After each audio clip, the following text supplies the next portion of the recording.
155 देशों में कारोबार करने वाली बेटी ने अपनी मातृभूमि में खोला कार्यालय। भारत में युवाओं और बेटियों को रोजगार देकर बढ़ाना चाहती है देश का मान।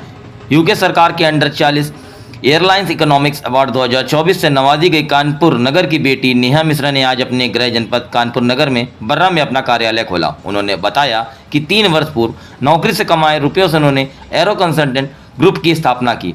बीते 9 सितंबर को लंदन में हुए समारोह में अवार्ड दिया गया। उनकी कंपनी हवाई जहाज के रखरखाव की सर्विस और उपकरण मुहैया कराती है। नेहा के पिता अजय मिश्रा ने बताया कि बेटी नेहा की शिक्षा कानपुर के मर्सी मेमोरियल स्कूल में तथा लालन पालन सामान्य परिवार में ही हुआ। नए कार्यालय का फीता काटकर शुभारंभ करते हुए उन्होंने कहा कि उनका मकसद मेक इन इंडिया के तहत कार्य करना है तथा भारत के युवाओं को रोजगार देते हुए भारत का मान और बढ़ाना है। नेहा के मुताबिक विमानन कंपनी की 10 माह की कमाई से उन्होंने अपनी कंपनी की शुरुआत की। उन्होंने अपना आइडियल अपनी मां को बताया। जल्द ही उन्हें एक बड़ा मुकाम हासिल करना है तथा देश की बेटियों को भी रोजगार देकर उन्हें अपने पैरों में खड़ा करना ही उनका मकसद है। नेहा ने बताया कि अपने परिवार के साथ और मातृभूमि की मिट्टी की सौंधी खुशबू उन्हें बेहद पसंद है और उन्हें बहुत प्यार है तथा अपने देश और शहर के लिए उन्हें अब कुछ करना है। देखिए ये खास रिपोर्ट। चली गई थी एरोनॉटिकल इंजीनियरिंग दिल्ली से की थी मैंने। फिर मैंने जॉब स्टार्ट की जेट एयरवेज में।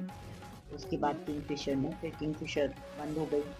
तो उसके बाद मैं एयरक्राफ्ट लीजिंग कंपनीज होती हैं, ओनर्स होते हैं प्लेन के, उनके साथ काम करने लगी एज ए कंसल्टेंट। फिर से मैंने बाहर पढ़ने में चली गई। MBA किया मैंने फ्रांस से, टूलूज बिजनेस स्कूल से।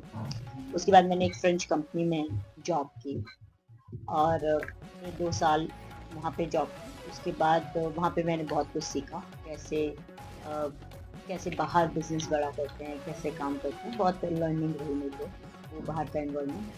फिर कोविड आया तो मैंने सोचा कि कोविड में जो हम काम कर रहे थे वो कोविड में बहुत चलेगा। जो मेरा आइडिया था ये कंपनी का, तो मैंने डिस्कस किया अपने हस्बैंड से और हम दोनों को मिलके कोविड के बाद ये स्टार्ट किया, इस आइडिया पे काम करना। कोविड के टाइम ही स्टार्ट कर दिया था मैंने इस आइडिया पे काम करना, जो सोचा था कि बहुत चलेगा। क्योंकि क्या होता है कि कोविड के टाइम सारे रिस्ट्रिक्शंस हो गए, कोई कहीं जा नहीं सकता था और हमारे पास 155 कंट्रीज़ में लोकल कॉन्ट्रैक्टर्स थे, जो मैं पिछली कंपनी में अपनी जिसके लिए मुझे लिया गया था ये मैप करने के लिए। लेकिन तब तक कोविड आ गया तो वो यूज़ नहीं कर पाए और वो मैंने यूज़ कर लिया और फिर इसी से मेरा बिजनेस आगे बढ़ा और उसके बाद अब करते ही जा रहे हैं।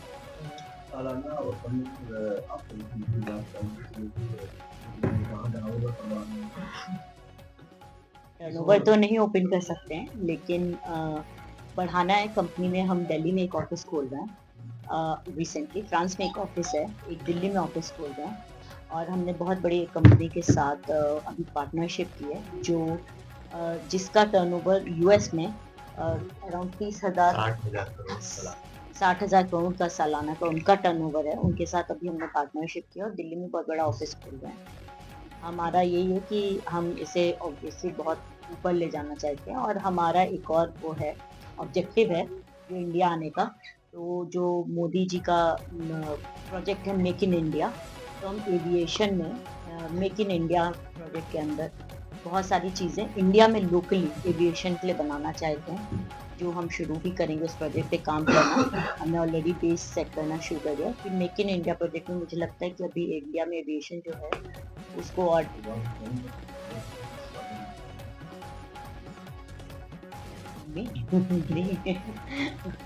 मेरी मम्मी को मानते हैं आइडल, क्योंकि उनकी वजह से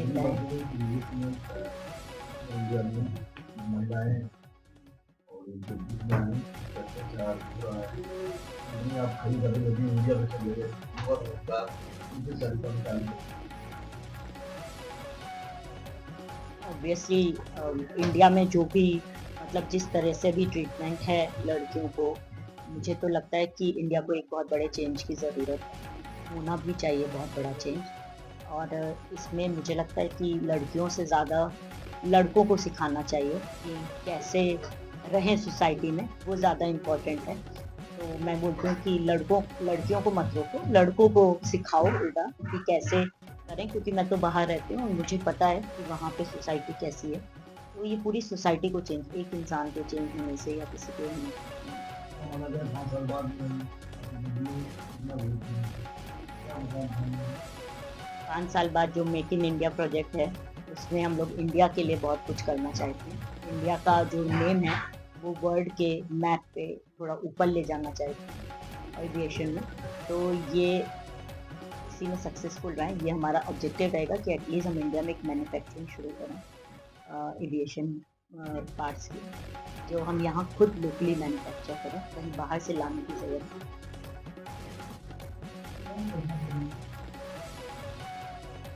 कानपुर में मुझे लगता है कि तो ये मेरा भी था कि स्टार्टिंग में जैसे मेरे पापा बहुत चाहते थे कि मैं आईआईटी कर लूँ या फिर कुछ ऐसे कर लूँ। मुझे लगता है कि ऐसा ज़रूरी, मैं ये नहीं कहती कि आईआईटी मत करो या ये मत करो, इंजीनियरिंग मत करो, पर जो करो वो हार्ड वर्क से करो, पूरे उससे करो। मैंने कोई आईआईटी इंजीनियरिंग नहीं की है, बट जो करते हैं और बहुत सक्सेसफुल होते हैं, जैसे मेरे हस्बैंड आईआईटी कानपुर से हैं, बीटेक एमटेक हैं। तो ऐसा नहीं है कि आईआईटी ही सब कुछ है, और ऐसा भी नहीं है कि वो कुछ नहीं है। तो जो भी आप अगर आईआईटी प्रिपरेशन कर रहे हैं तो मेहनत से करिए।